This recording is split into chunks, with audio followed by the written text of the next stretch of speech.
Hello everyone and welcome back. Isn't it wonderful to see some sun after all the torrential rain we've been having? This is the broadbean, Aqua Dulce Claudia, and I've interplanted it with some Vienna radishes, and I hope the snails are not going to get to them because there's been an awful lot of snails and slugs around, and they're already flowering. Though I know this time 2 years ago when I last grew them, they were about at least 6 to 8 inches higher, these plants, but they're flowering over there as well. And if I come to this side, we have the wonderful Guardsman spring onions, which are ready to harvest. And I have been really impressed with these onions. They're not supposedly particularly winter hardy, but they came through perfectly well. And there we have the winter hardy white Lisbon, which is a bit slower to grow, but I'll be having those a bit later on, which is probably just as well, because they'll be in succession. I won't have too many spring onions, and when these are used up, which will be quite soon, I'll be having over here, I'll be having a wigwam for the beans.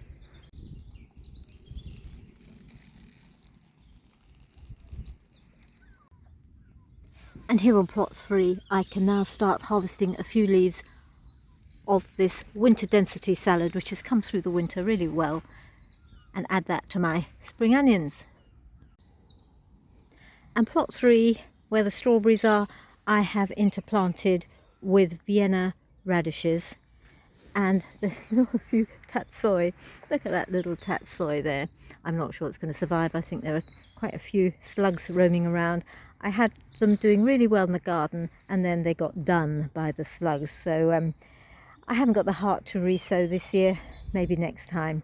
And over here are some more radishes called White Icicle, and I think they're quite popular in Germany. I have 1 or 2 subscribers, I think, who speak German or who are German. Maybe they could comment and let me know. And I think it's called something like Eiswapfen in Germany, but I do like these radishes. They are long and thin, but not very long, just very juicy, very crispy. And these are the turbo onions growing from onion sets. The seeds at home in trays are still growing, they haven't died yet. And at the back there, I'm getting set up the pots which have their bottoms taken out, where I'm going to grow the tomatoes. And as you can see at the back, the dahlias are still being protected, and so are the gladioli. But I check from time to time to see whether they wish to come up or not. And here the garlic is just getting on as usual, not seeming to move in any way. And here again, the last of the turbo onions. Move to this side with a few celeriacs, which some have died off, but I'm still hoping that some will flower. Over here, the second lot of the garlic, and over here there are the first early peas that I planted. Over here, the avola peas. And they do need protection because I'd forgotten to put a bit of netting on the bottom, and some creature had dug some of them up. And over here I have just a few of the last of the Anne sugar snap peas, and over there sugar snap peas called sugar bon. And at one end of the very small allotment, people dump their greenery. The council want them to take it home. They say it's in their contract for it to be here. I just say the argument to take all my stuff home. But it is a place where people, as I say, dump their greenery. They've got a whole lot of grass that they don't want. Some have compost bins here, but a whole lot don't and can't be bothered. And there's been turbs that I can use. And then over there. And at the back, if I go to the side, right at the back where the people have built their beautiful fence, and I take my life into my own hands, there is a whole lot of really good topsoil. And I've taken 6 bucket loads, and I have to take as much as I can because people have seen me do this and they'll be doing exactly the same. It's really wonderful stuff. And this is the bed on plot 1 where I put all that lovely topsoil, and I've cased it with some bought compost.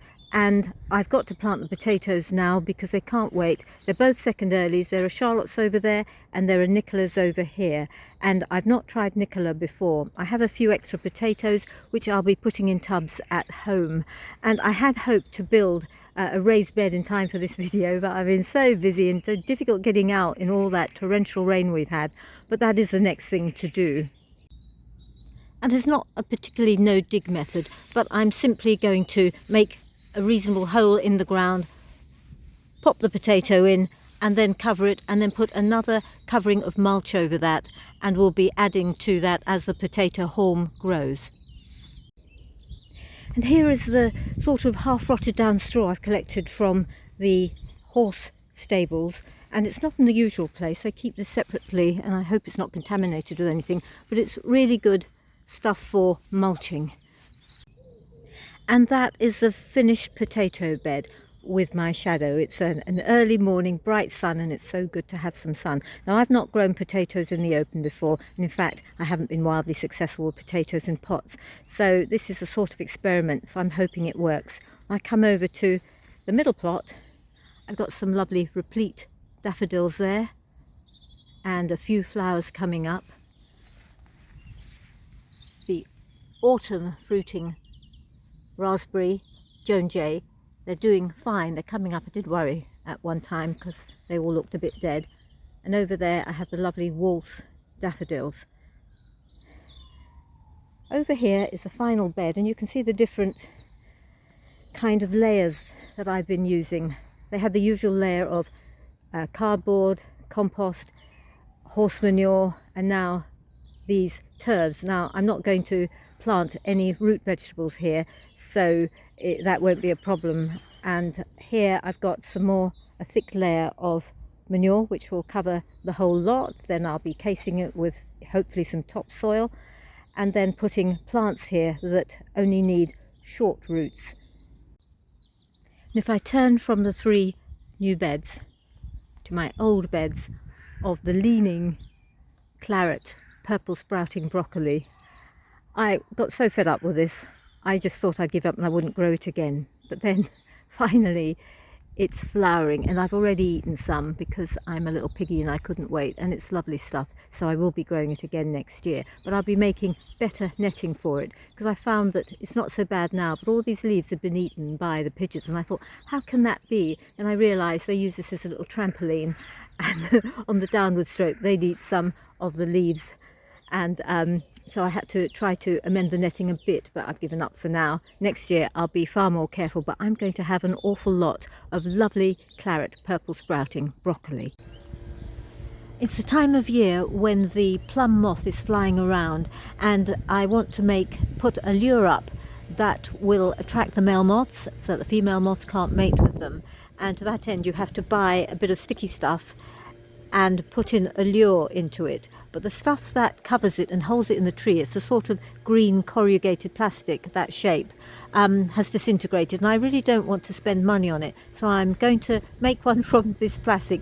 These are empty boxes from wonky mushrooms from Aldi, £1.55. And I'll do this very quickly because I know we all want to get back to the vegetables and the allotment. All you need is a pair of scissors and some duct tape, and it's very easy to cut these so that you end up with 3 of those. And then if you stick 2 of those together, you're already part way there.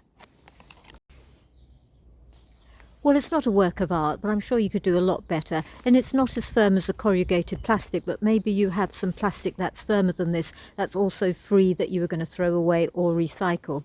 What I need to do now is to put a couple of holes in there, put some wire and hook it onto a branch. You don't want to make loops because then you'll have to thread this through a branch. And then I need to put this sticky stuff down, and I'll just show you how sticky it is. Wonderful. But that is too wide for this, so I might just cut it, or I might just turn the sides up, which I won't do now because it really does stick to your fingers.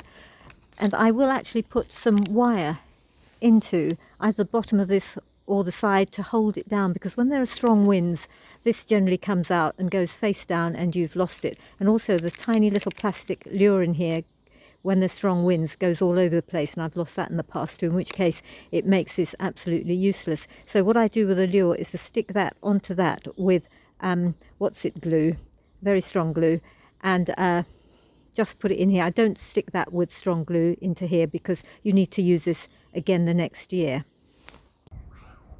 Well, there's the finished product, and those nice strong wires keep it on the branch in the wind.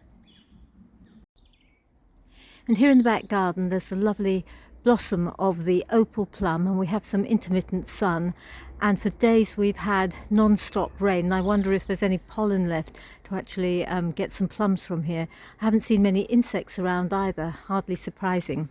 If you want goldfinches in your garden, forget the Niger seeds. Those are the Niger seeds there. They're meant to be the favourite of goldfinches. No, the expensive, good quality sunflower seeds are what they like. And I've watched 5 or 6 on here and the level going down, but it makes no difference because I just love seeing them in my garden. There's a few coal tits and blue tits and the odd sparrow that have learned to use that feeder as well. Well, spring is definitely here. I hope you've enjoyed the video. Please subscribe and please comment, and I'll see you again soon.